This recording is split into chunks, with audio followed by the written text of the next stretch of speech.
ओम शांति। आज प्यारे मीठे भगवान की अव्यक्त मीठी मुरली मंथन की डेट है 28 जून 2020। तो मीठे मीठे बाबा जो आज टाइटल देते हैं वो है निरंतर सेवाधारी तथा निरंतर योगी बनो। आज ज्ञान सागर भगवान अपनी ज्ञान गंगाओं को देख रहे हैं। ज्ञान सागर से निकली हुई ज्ञान गंगाएं कैसे और कहां कहां से पावन करते हुए इस समय सागर और गंगा का मिलन मना रहे हैं। भगवान बता रहे हैं कि ज्ञान सागर से निकली हुई ज्ञान गंगाएं कैसे कैसे कहां कहां से होते हुए सबको पावन बनाते हुए ज्ञान सागर से यहाँ मधुबन में मिलन मनाने आई है। सुंदर बात है ना, क्योंकि परमात्मा मधुबन में ही आते हैं ना, तो ज्ञान गंगाएं ज्ञान सागर से मिलने मधुबन ही जाती है। तो उसी को बाबा क्लियर कर रहे हैं। यह गंगा सागर का मेला है, जिस मेले में चारों ओर की गंगाएं पहुंच गई। भगवान भी ज्ञान गंगाओं को देख हर्षित हो रहे हैं। हर एक गंगा के अंदर यह दृढ़ निश्चय और नशा है कि पतित दुनिया को, पतित आत्माओं को पावन बनाना ही है। इसी निश्चय और नशे से हर एक सेवा के क्षेत्र में आगे बढ़ते जा रहे हैं। मन में यही उमंग है कि जल्दी से जल्दी परिवर्तन का कार्य संपन्न हो। सभी ज्ञान गंगाएं ज्ञान सागर पिता समान विश्व कल्याणकारी वरदानी और महादानी रहमदिल आत्माएं हैं। इसीलिए आत्माओं की दुख अशांति की आवाज अनुभव कर आत्माओं के दुख अशांति को परिवर्तन करने की सेवा तीव्र गति से करने का उमंग बढ़ता रहता है। भगवान कह रहे हैं कि आप सभी महादानी विश्व कल्याणकारी वरदानी बच्चे हो, रहमदिल आत्मा हो, तो आपको दुनिया की सभी दुखी अशांत आत्माओं की आवाज को अनुभव कर उनकी तड़प को, उनकी व्यथा को शांत करना है। तो उसमें तीव्र गति से आगे बढ़ते जाना है। दुखी आत्माओं के दिल की पुकार सुनकर रहम आता है ना, बाबा पूछ रहे हैं। स्नेह उठता है कि सभी सुखी बन जाए। जी बाबा, ऐसा ही लगता है। सुख की किरणें, शांति की किरणें, शक्ति की किरणें विश्व को देने के निमित्त बने हुए हो ना। आज आदि से अब तक ज्ञान गंगाओं की सेवा कहाँ तक परिवर्तन करने के निमित्त बनी है, मैं सब देख रहा हूँ। बाबा सबकी रिपोर्ट बता रहे कि तुम लोग कहाँ तक परिवर्तन के निमित्त बने हो, मैं ये सब कुछ देख रहा हूँ। अभी भी थोड़े समय में अनेक आत्माओं की सेवा करनी बाकी है। 50 वर्षों के अंदर देश विदेश में सेवा का फाउंडेशन तो अच्छा डाला है। सेवा स्थान चारों ओर स्थापन किए हैं। आवाज फैलाने के साधन भिन्न भिन्न रूप से अपनाए हैं। यह भी ठीक ही किया है। देश विदेश में बिखरे हुए बच्चों का संगठन भी बना है और बनता रहेगा। बाबा देश विदेश की जो सेवाएं चली ना, सबसे पहली पहली सेवा दादी जान की, जो अभी अभी उन्होंने शरीर छोड़ा है और 104 वर्ष की थी वो। सबसे पहले भगवान ने उनको विदेश में सेवा के लिए भेजा, जबकि वो इंग्लिश मीडियम से नहीं पढ़ी थी, उतना उन्हें नॉलेज नहीं था। तो जब बाबा ने बोला, शिव बाबा का डायरेक्शन आया कि आपको लंदन जाकर सेवा करनी है, तो उनके हाथ पे ठंडे हो गए कि मैं बाहर जाके विदेश में कैसे सेवा करूँगी, मुझे तो इंग्लिश आती भी नहीं है। तो बाबा ने बोला कि तुम वहाँ जाओ तो सही, तुम्हारा प्रेजेंस ही मायने रखेगा।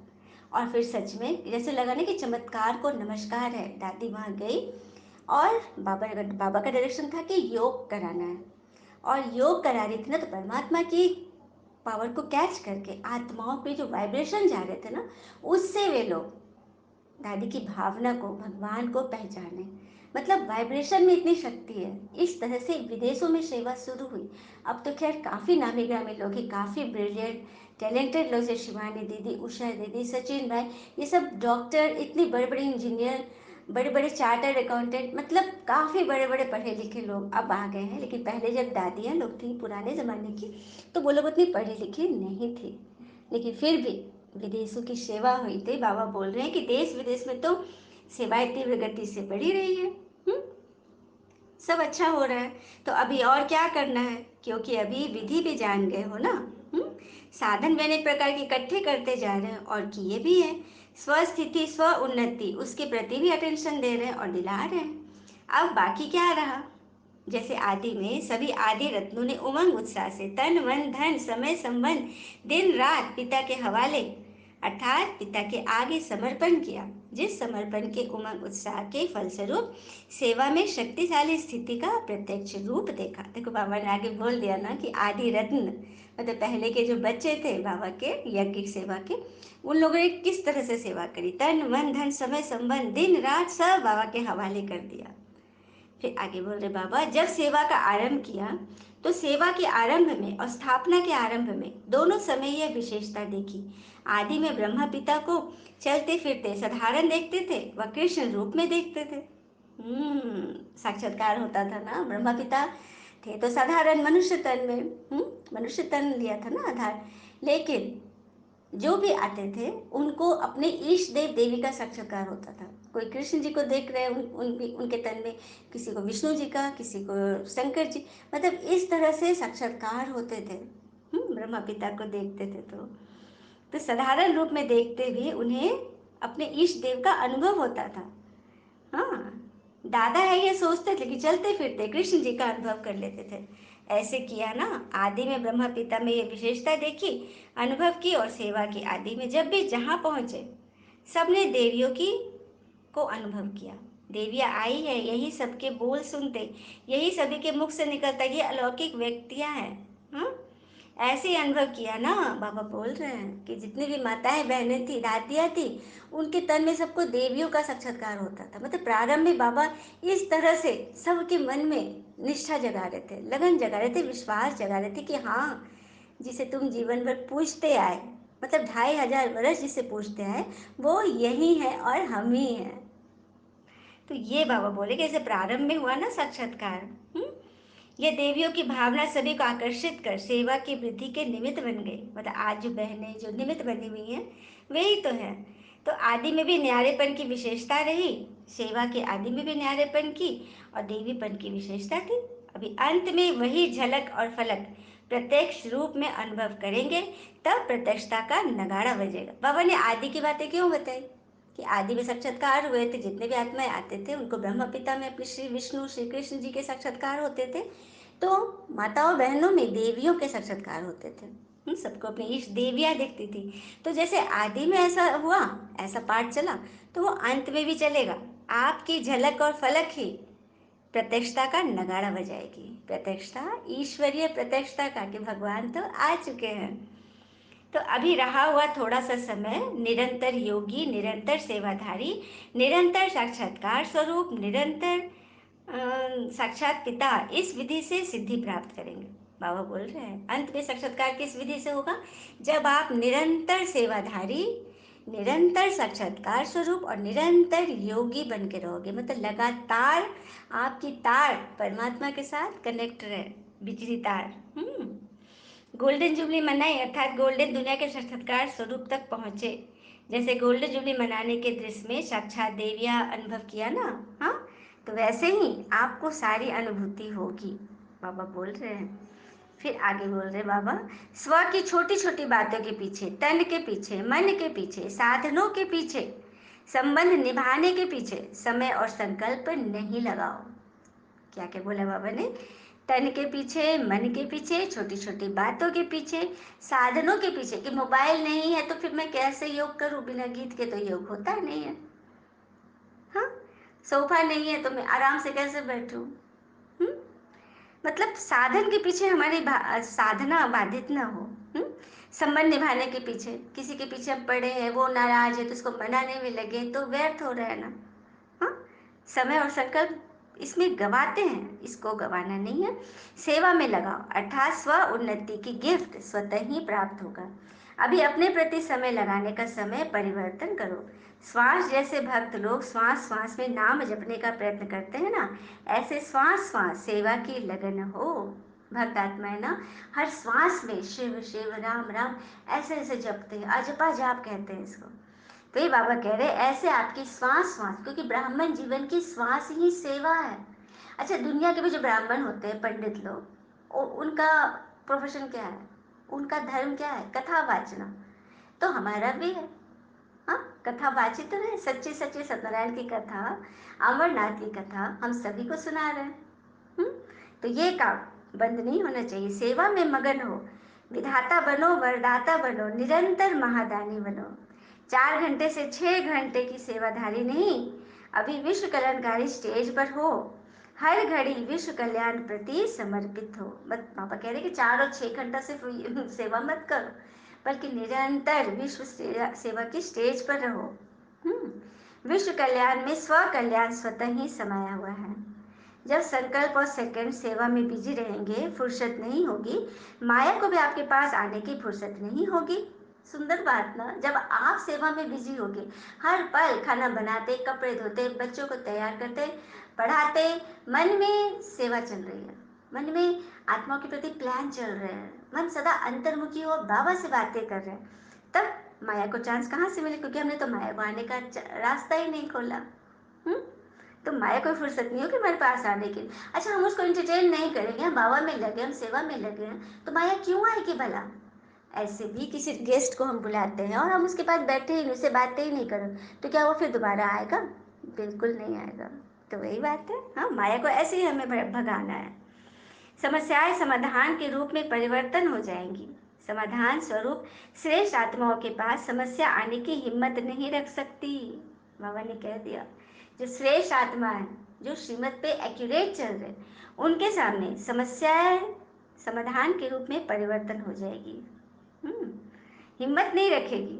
जैसे शुरू में सेवा में देखा, देवी रूप शक्ति रूप के कारण आए हुए पतित दृष्टि वाले भी परिवर्तित हो पावन बनने के जिज्ञासु बन जाते थे। सही बात है, कई आत्माएं सेंटर पे आते थे और दीदियों को देखकर उनके मन में व्यर्थ चलता था, लेकिन यहाँ आते ही उनकी दृष्टि परिवर्तित हो जाती थी, क्योंकि उन्हें साक्षात देवी दिखाई देती थी।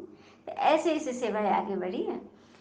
जैसे पतित परिवर्तन हो आपके सामने आए, ऐसे समस्या आपके सामने आते समाधान के रूप में परिवर्तित हो जाते हैं। मतलब कह रहे बाबा, जो पतित है, आपको देखकर आपकी दृष्टि पड़ते ही वो पावन बन जाते थे, उनकी दृष्टि बदल जाती थी। उसी तरह से हाँ, आपके सामने समस्या भी आएगी तो समाधान रूप में स्वतः ही परिवर्तित हो जाएगी। अभी अपने संस्कार परिवर्तन में समय नहीं लगाओ, विश्व कल्याण की श्रेष्ठ भावना से श्रेष्ठ कामना के संस्कार इमर्ज करो। बाबा कह रहे सिर्फ अभी अपने ही संस्कार को परिवर्तन करने में टाइम मत वेस्ट करो, बल्कि विश्व कल्याण की श्रेष्ठ भावना के प्रति श्रेष्ठ संस्कार इमर्ज करो। इस श्रेष्ठ संस्कार परिवर्तन में समय नहीं गवाओ। हाँ, इस श्रेष्ठ संस्कार के आगे हद के संस्कार स्वतः ही समाप्त हो जाएंगे। जब आप श्रेष्ठ दैवी संस्कार धारण करने की प्रतिज्ञा भी करोगे और करना शुरू करोगे, तो हद के जो देह अभिमान के संस्कार है ना, वह स्वतः ही समाप्त होते जाएंगे। तो अब युद्ध में समय नहीं गवाओ, विजयपन के संस्कार इमर्ज करो। पापा बार बार कह रहे कि युद्ध मत करो, कि माया आई उसे भगाया, माया आई उसे भगाया, ये नहीं। अब क्या करना है? विजयपन का संस्कार इमर्ज करो कि सदा विजयी है, जो माया आने की हिम्मत न करे। दुश्मन विजय संस्कारों के आगे स्वतः ही भस्म हो जाते हैं। इसीलिए कहा, तन मन धन निरंतर सेवा में समर्पित करो, चाहे मनसा करो, चाहे वाचा करो, चाहे कर्मणा, लेकिन सेवा के सिवाय और कोई समस्याओं में नहीं आओ। बाबा कहते हैं कि तन मन धन की सेवा, जो जिस सेवा, जो धन से कर सकता है धन की करे, जो तन से करता है वो तन से करे, और जो मन से कर सकता है, मन का सबसे इजी है, घर बैठे हर कर्म करते मन से सेवा कर सकते हैं। हाँ, दान दो वरदान दो, तो स्वतः स्व का ग्रहण स्वयं ही समाप्त हो जाएगा। स्व पे जो ग्रहण लगाना, कांटा लगाने वाला, वो खत्म हो जाए, दुख लेने वाला खत्म हो जाएगा। अविनाशी लंगर लगाओ, क्योंकि समय कम है और सेवा आत्माओं की, वायुमंडल की, प्रकृति की, भूत प्रेत आत्माओं की सबकी करनी है। बाबा कह रहे एक साथ सभी आत्माओं का आपको आह्वान करना है और सबकी सेवा करनी, क्योंकि वे सभी भटक रहे हैं। हाँ, कोई दुख से, तनाव से, कोई बिगड़ शरीर के। हाँ, तो उनके उनका कल्याण कौन करेगा? उन भटकती हुई आत्माओं को भी ठिकाना देना है, मुक्ति धाम में तो भेजेंगे ना, क्योंकि वो यहीं भटक रही, क्योंकि अकाले मृत्यु हो गई ना। अब जैसे किसी ने सुसाइड किया ना, कोई युवक ने सुसाइड किया और उसकी आयु थी 60 वर्ष या 70 वर्ष, और उसने 30 वर्ष की उम्र में सुसाइड किया। अब ये बाकी के जो अंतराल बच गए आत्मा को नया शरीर लेने के बीच का, उस समय आत्मा क्या करेगी? भटकेगी ही तो ऐसी भटकती हुई आत्माओं को साकाश देना है, सबका कल्याण करना है। मेहनत का मेवा नहीं खाओ, सेवा का मेवा खाओ। मैंने मेहनत नहीं करना है, सेवा करो, सेवा करोगे तो मेहनत से छूट जाओगे। फिर बाबा ने रिजल्ट देखा, बहुत करके जो पुरुषार्थ में अपने प्रति संस्कार परिवर्तन के प्रति समय देते हैं, चाहे 50 वर्ष हो गए, चाहे 1 मास हुआ, लेकिन आदि से अब तक परिवर्तन करने का संस्कार मूल रूप से वही होता है, एक ही होता है। बाबा कह रहे कि जो स्वयं को परिवर्तन करते हैं उनका और औरों के संस्कार में नाम मात्र भी फेर नहीं होता, भिन्नता नहीं होती है, एक ही होते हैं। मूल संस्कार एक ही होता है, मुझे परिवर्तित होना है। और वही मूल संस्कार भिन्न भिन्न रूप में समस्या बनकर आता है। मानो दृष्टांत के रूप में किसकी बुद्धि के अभिमान का संस्कार है, किसी का घृणा भाव का संस्कार है, व किसी का दिल शिकस्त होने का संस्कार है। बाबा ने संस्कारों पर भी बता दिया बच्चों को कि किसके अंदर कौन कौन सा संस्कार। किसी को बुद्धि के अभिमान का संस्कार कि मेरे को बहुत बुद्धि है, कई आत्माएं कहती भी कि मैं तो बहुत बुद्धिमान हूँ, खुद से कहती है। किसी में घृणा के संस्कार, किसी में ईर्ष्या के, किसी में क्रोध के, दिल शिकस्त होने के। तो संस्कार वही आदि से अब तक भिन्न भिन्न समय पर इमर्ज होता आया है, चाहे 50 वर्ष लगा है, चाहे 1 वर्ष लगा है। इस कारण उन मूल संस्कार को जो समय प्रति समय भिन्न भिन्न रूप में समस्या बन करके आता है, उसमें समय भी बहुत लगाया, शक्ति भी बहुत लगाई। बाबा कह रहे हैं कि मूल संस्कार तुम भूल चुके हो। आत्मा का जो मूल संस्कार है, 7 गुणों से बनी आत्मा ना, प्रेम, सुख, शांति, आनंद, शक्ति, ज्ञान, पवित्रता। तो ये 7 गुणों से आत्मा बनी है। हाँ, और इसी मूल संस्कारों में भिन्न भिन्न रूप से समस्या आती है, तो उसमें समय नहीं लगाना है, बल्कि निरंतर योगी रहो। शक्ति और समय नहीं लगाना है वेस्ट करने के लिए। अब शक्तिशाली संस्कार दाता, विधाता, वरदाता का इमर्ज करो, तो यह महासंस्कार कमजोर संस्कार को स्वतः समाप्त कर देगा। तो चलिए, कौन से बड़े संस्कार इमर्ज करने हैं? मैं दाता हूँ, मैं विधाता हूँ, मैं वरदाता हूँ। यह ईश्वर का संस्कार है जो बाबा हमें दे रहे हैं। ऐसा करने से महासंस्कार कमजोर संस्कार को स्वतः समाप्त कर देगी। जो बड़ी चीज सामने आ गई, बड़ी वेल छोटी मछलियों को निगल लेती है। तो बस जब हम अपनी मनस्थिति को बहुत बड़ी कर लेते हैं, विशाल कर लेते हैं, तो परिस्थिति छोटी बन जाती है, तो हम उसको ओवरकम कर लेते हैं। अभी संस्कार को मारने में समय नहीं लगाओ, लेकिन सेवा के फल से, फल की शक्ति से स्वतः ही वो मर जाएगा। बहुत सुंदर। मतलब ये नहीं कि मेरे में ये संस्कार है, क्रोध के संस्कार ये है, उसमें समय नहीं गवाओ, बल्कि सेवा के लगन में जब मगन होगे ना, तो सेवा के फल से, दुआओं के बल से आपका संस्कार स्वतः ही वो मर जाएगा। जैसे अनुभव भी है कि अच्छी स्थिति से जब सेवा में बिजी रहते हो, तो सेवा की खुशी से उस समय सब समस्याएं स्वतः ही दब जाती है ना। ये अनुभव है ना सभी को। जब आप सेवा में लगे हो तो योग करते रहते हो, क्या उस समय भी समस्याएं आपको डिस्टर्ब करती है? बिल्कुल नहीं, दब जाती है।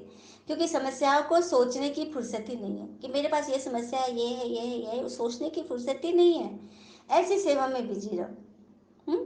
हर सेकंड, हर संकल्प सेवा में बिजी रहेंगे तो समस्याओं का लंगर उठ जाएगा। अरे वाह, मतलब आपसे वो किनारा कर लेंगे, समस्याएं एकदम खत्म हो जाएगी।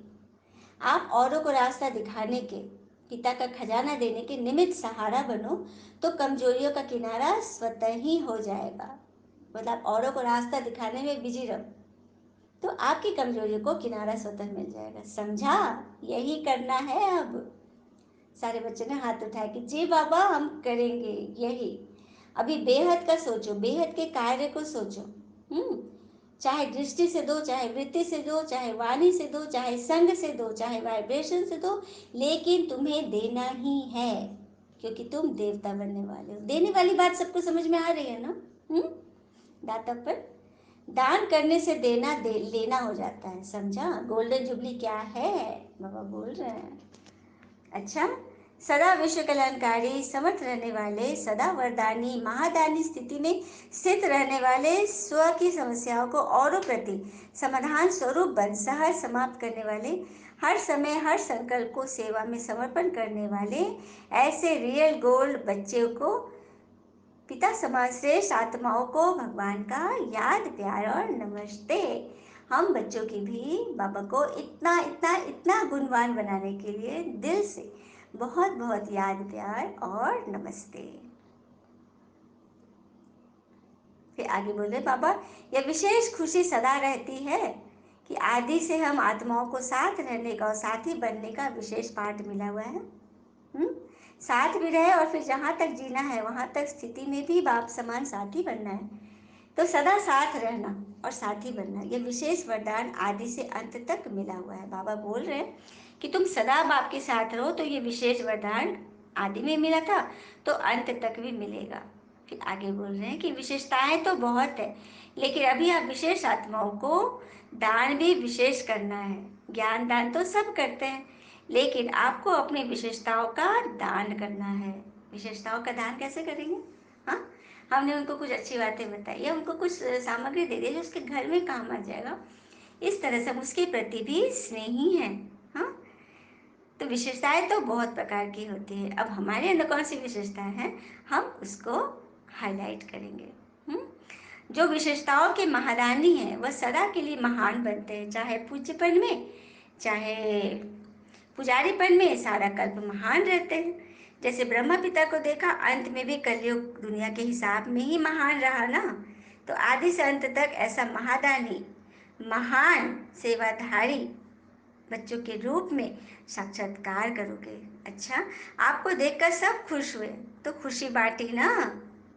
मतलब बहुत सुंदर, खुशी बांटना। खुशी कोई चीज थोड़ी है, लेकिन आपको देखकर सभी के चेहरे पे मुस्कान आ गई तो आपने खुशी बांट दी अपने वाइब्रेशन से।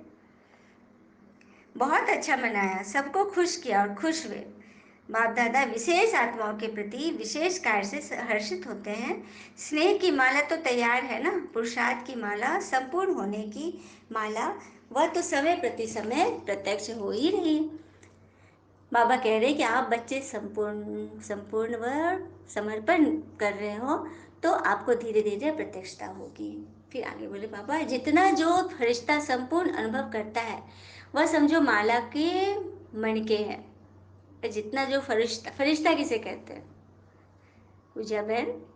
फरिश्ता वो जिनका किसी व्यर्थ बातों से कोई कनेक्शन नहीं और वह अपने याद में रहते हैं, कुछ भी बोलते हैं तो ईश्वरीय याद से। हाँ, क्योंकि आधा कल्प के लिए माया की विदाई समारोह मनाई जा रही है। अभी तो विश्व की समस्याओं का समाधान ही परिवर्तन है। मोल्ड होना अर्थात सर्व का प्यारा बनना। सबकी नजर फिर भी निमित्त बनने वाली आत्माएं पर भी है, तो निमित्त को भी अटेंशन देना, सिर्फ बच्चों को नहीं बड़ों को भी। अच्छा, मीठे मीठे बच्चों प्रति बाबा ने हमें वरदान दिया। श्रेष्ठता के आधार पर समीपता द्वारा कल्प की श्रेष्ठ प्रालद बनाने वाले विशेष पाठधारी बाबा, अर्थात श्रेष्ठता के आधार पर समीपता द्वारा कल्प की श्रेष्ठ आत्माओं का विशेष पाठ भवा। डिटेल है, इस मर्जीवा जीवन में श्रेष्ठता का आधार दो बातें हैं, सदा परोपकारी रहना, दूसरा बाल ब्रह्मचारी रहना। जो बच्चे इन दोनों बातों में आदि से अंत तक पड़े रहते हैं, किसी प्रकार की पवित्रता एवं स्वच्छता आदि को नहीं खंडित होने देते, अपनी स्वच्छता बार बार देखेंगे कि खंडित तो नहीं हुई है, क्योंकि खंडित वस्तु की पूजा तो नहीं होती, उसे मंदिर के बाहर रखा जाता है क्योंकि वो खंडित है। तो हमारा मन भी खंडित नहीं होना चाहिए, किसी की बात हमें डिस्टर्ब न करे। कल की वाणी में था ना कि किसी को क्रोध बहुत आता है, तो इसका अर्थ है कि उसने बहुत जमा किए हैं। हाँ, सभी आत्माएं जो उनसे मिलती उनके बारे में यही क्रिएट करती कि ये तो क्रोधी है, ये तो सुधरेंगे नहीं।